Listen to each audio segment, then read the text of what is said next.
Buah-buah dari Dia yang diurapi itu. Oleh Victor T. Hotef, pendeta dari Persekutuan Davidian Masehi Advent hari ke-7. Sabat, 17 Mei 1947. Kapel Gunung Karmel, Waco, Texas. Kita akan mempelajari dari Yesaya pasal yang ke-61, dimulai dengan ayat yang pertama. Yesaya 61 ayat 1 dan 2. Bahwa roh Tuhan Allah ada padaku, sebab telah diurapi Tuhan akan daku supaya aku memberitakan kabar-kabar baik kepada orang-orang yang rendah hati, disuruhnya aku pergi membebat orang yang hancur hatinya, memberitakan kelepasan kepada orang-orang yang tertawan, dan membuka penjara bagi mereka yang terbelenggu. Memberitakan tahun penerimaan Tuhan dan hari pembalasan Allah kita, dan menghiburkan hati segala orang yang berduka cita. Ini adalah dua ayat yang telah dibacakan Yesus, sewaktu ia berdiri di dalam Ka'bah di kota Nazaret, yaitu tempat di mana ia telah dibesarkan. Ia membaca kedua ayat ini lalu duduk tanpa memberikan komentar apapun. Sementara para pendengarnya diam terpaku memikirkan mengapa ia membaca, dan kemudian ia duduk tanpa menambah sepatah kata pun, maka Yesus bangkit kembali lalu mengatakan, pada hari ini kata-kata firman ini digenapi dalam pendengaranmu. Alasan yang diberikan mengapa adanya roh itu pada Yesus ialah, karena Tuhan Allah telah mengurapi dia untuk memberitakan kabar-kabar baik kepada semua orang yang rendah hati. Jadi, kesimpulannya ialah, bahwa jika Tuhan tidak mengurapi dia untuk berkhotbah, maka roh Tuhan tidak akan ada padanya. Apalagi ia telah diurapi untuk berbicara kepada orang-orang yang rendah hati, yaitu mereka yang tidak merasa kecukupan sendiri, tidak tinggi hati, melainkan rendah hati dan suka diajar. Golongan yang lainnya tidak dapat diajar. Ia akan menghiburkan semua orang yang menangis, mengobati semua orang yang duka cita hatinya, memberitakan kelepasan kepada orang-orang yang tertawan, bukan membebaskan mereka dengan segera. Tahun penerimaan Tuhan tentunya adalah masa dalam mana kata-kata firman ini digenapi, masa di mana kata-kata firman itu diungkapkan dan diberitakan. Orang yang tidak menaruh perhatian terhadap hal itu, akan disingkirkan pada hari pembalasan. Semua inilah kabar-kabar baik untuk mana Yesus telah diurapi. Tidak percaya dan acuh tak acuh pada kebenaran yang diungkapkan adalah merupakan suatu penghinaan kepada Allah, dan suatu dosa kepada Roh Kudus yang menuntun kepada segala kebenaran. Namun, hanya karena Juru Selamat mengkhotbahkan dua ayat ini, bagaimanapun kita tidak boleh berkesimpulan bahwa seluruh pasal ini sudah digenapi, atau bahwa kegenapan dari dua ayat ini tidak dapat digenapi lagi, pada masa ayat-ayat lain dalam pasal ini digenapi. Dan karena roh yang sama juga ada pada rasul-rasul, pada siapa yang melanjutkan pekabaran pada waktu itu, begitu juga hal itu harus terjadi pada zaman ini, hari di mana seluruh pasal digenapi.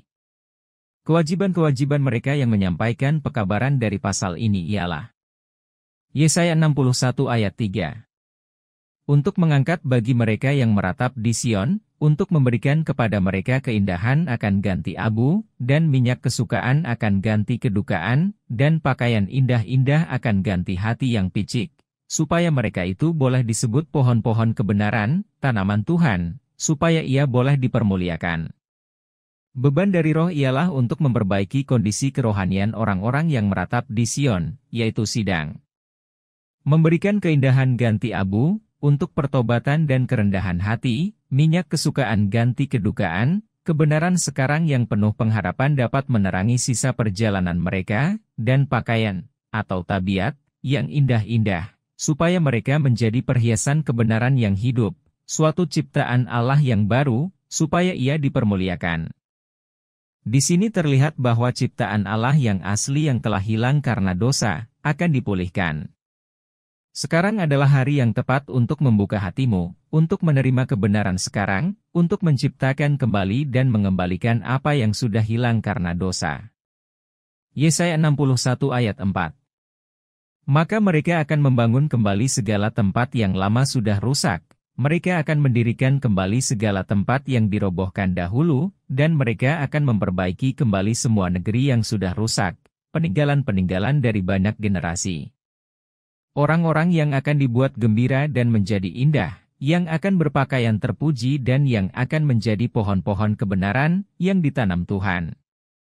Hamba-hambanya yang menang, yaitu Ezra dan Nehemia masa kini, yang tidak bersalah dan yang akan memulihkan segala sesuatu. Yesaya 61 ayat 5. Maka orang-orang asing akan berdiri memberikan makan semua kawanan ternakmu, dan orang-orang luar akan menjadi pekerja-pekerja bendangmu dan penunggu-penunggu kebun anggurmu.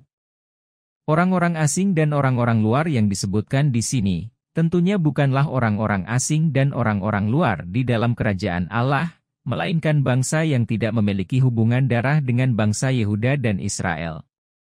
Mereka bukanlah dari keturunan Yakub, mereka bukan rombongan 144.000 itu, yang pertama sekali berdiri di atas Gunung Sion, tetapi yang bersama-sama dengan mereka.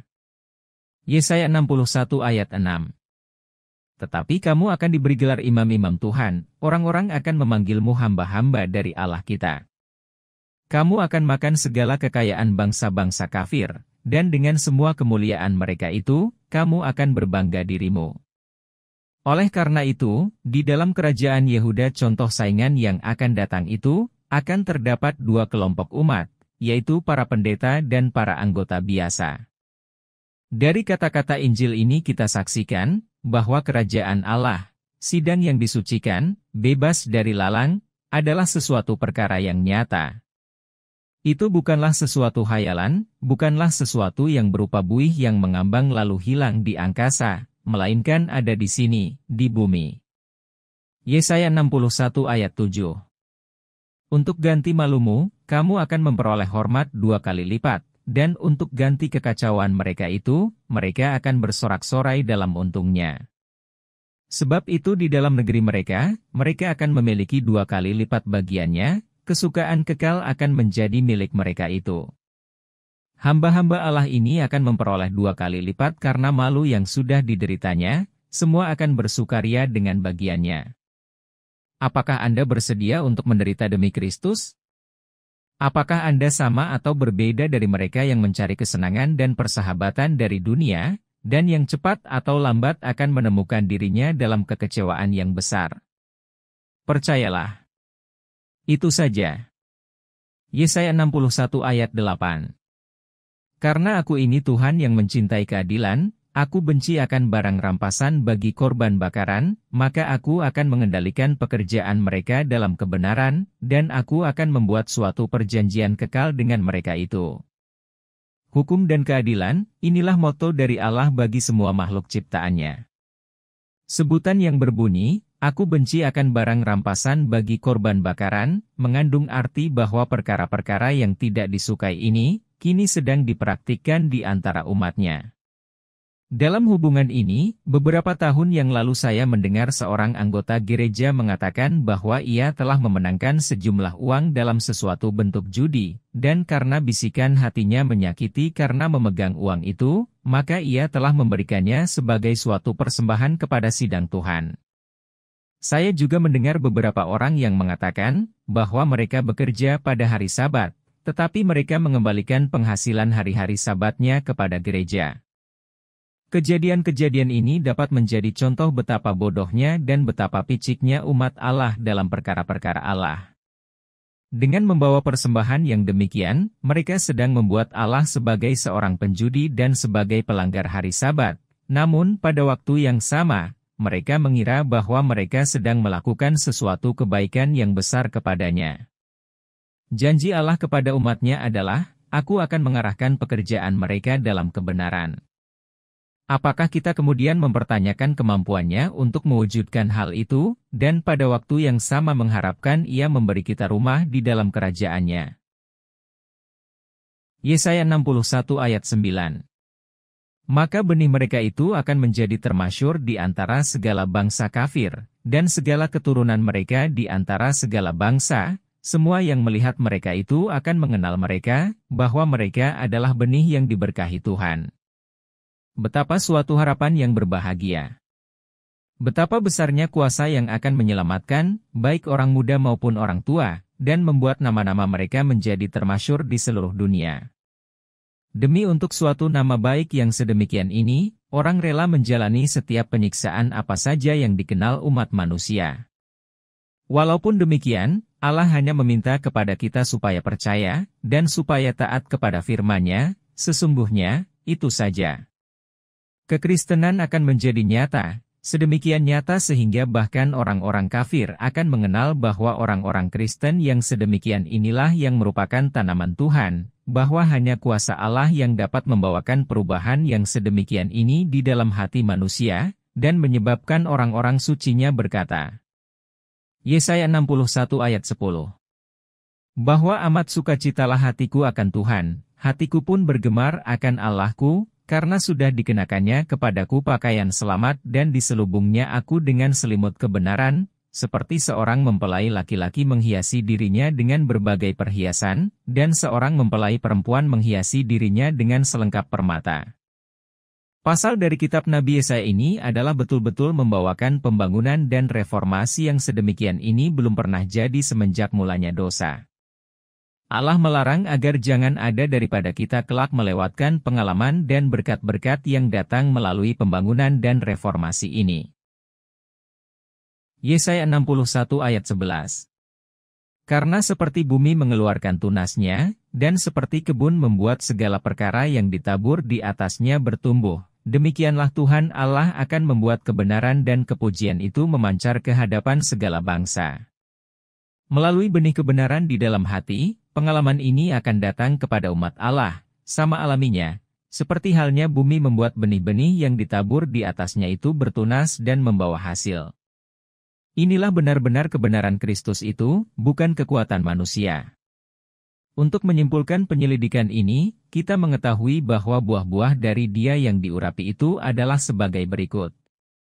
Bahwa Yesus telah diurapi untuk memberitakan kabar-kabar baik, yaitu kabar bahwa Ia akan membuka pintu penjara dosa, akan membebat luka-luka umat Allah, akan memberitakan tahun penerimaan Tuhan, akan menghiburkan orang-orang yang meratap, dan akan memberikan kepada semua orang kesempatan untuk melepaskan diri dari hari pembalasan itu. Bahwa karena Yesus telah diurapi sedemikian itu, maka Ia adalah cocok untuk menghiburkan mereka yang meratap di Sion, untuk memberikan keindahan sebagai ganti abu, untuk memberikan minyak kesukaan sebagai ganti ratap tangis, dan memberikan karunia pujian sebagai gantinya kesedihan, sehingga mereka dapat dipanggil pohon-pohon kebenaran, dan supaya dengan begitu, Allah dapat dipermuliakan. Bahwa oleh perantaraan karunia roh, umatnya akan mampu untuk membangun kembali tempat-tempat yang telah ditinggalkan oleh banyak generasi. Bahwa orang-orang yang dipanggil pada waktu ini, akan menjadi hamba-hamba Allah, dan mereka akan makan segala harta benda bangsa-bangsa kafir dan berbangga diri, maka orang-orang asing dan orang-orang luar akan menjadi gembala-gembala bagi kawanan ternak mereka, dan akan menjadi penjaga-penjaga kebun anggur mereka. Bahwa kemudian semua malu dan kekacauan mereka itu, akan berubah menjadi kegembiraan yang kekal. Bahwa sebagaimana Allah membenci akan perampasan, maka Ia akan mengendalikan pekerjaan itu ke dalam kebenaran, lalu membuat suatu janji kekal dengan mereka yang mengenal akan Dia. Bahwa kemudian benih mereka itu akan dikenal oleh semua bangsa kafir dan di antara manusia, maka mereka akan mengakui bahwa Allah telah memberkati umatnya. Bahwa karena Dia yang diurapi itu menyelubungi umatnya dengan pakaian keselamatan, dan jubah kebenaran, maka kesaksian dari anak-anaknya, kelak berbunyi, Aku akan sangat bersukacita di dalam Tuhan, maka seperti halnya seorang pengantin perempuan menghiasi dirinya dengan berbagai permata, demikianlah perhiasan-perhiasan rohani yang diberikan melalui karunia-karunia ini, akan menimbulkan pembangunan dan reformasi. Dan bahwa, seperti halnya benih yang ditabur di tanah secara alamiah berkembang sampai menghasilkan buah, maka demikianlah Dia yang diurapi itu akan membuat kebenaran dan kepujian memancar di hadapan segala bangsa. Persediaan yang berlimpah telah disediakan kepada semua orang yang dengan tulus, bersungguh-sungguh, dan dengan penuh perhatian melakukan pekerjaan untuk menyempurnakan kesucian di dalam takut akan Allah. Kekuatan, kemurahan, dan kemuliaan telah disediakan melalui Kristus, untuk dibawa oleh malaikat-malaikat yang melayani kepada para pewaris keselamatan. Tak seorang pun yang terlalu hina, terlalu jahat dan kotor, sehingga mereka tidak dapat memperoleh kekuatan, kesucian, dan kebenaran di dalam Yesus yang telah mati bagi mereka, jika mereka mau membuang semua dosa mereka, berhenti daripada semua jalan kejahatan mereka, dan kembali dengan kesungguhan hati kepada Allah yang hidup. Ia sedang menunggu untuk menanggalkan pakaian-pakaian mereka yang ternoda dan tercemar oleh dosa, dan untuk mengenakan kepada mereka jubah kebenaran yang terang dan putih, dan ia mengajak mereka untuk hidup, bukan mati. Di dalam Dia, mereka dapat bertumbuh. Tangkai-tangkai mereka tidak akan layu, dan tidak akan gagal berbuah. Jika mereka tinggal di dalam Dia, mereka dapat mengambil makanan dan minuman daripadanya, diisi dengan rohnya, berjalan seperti halnya Dia berjalan, menang seperti halnya Dia menang, dan ditinggikan pada tangan kanannya. Testimonis, Volume 2, halaman 453.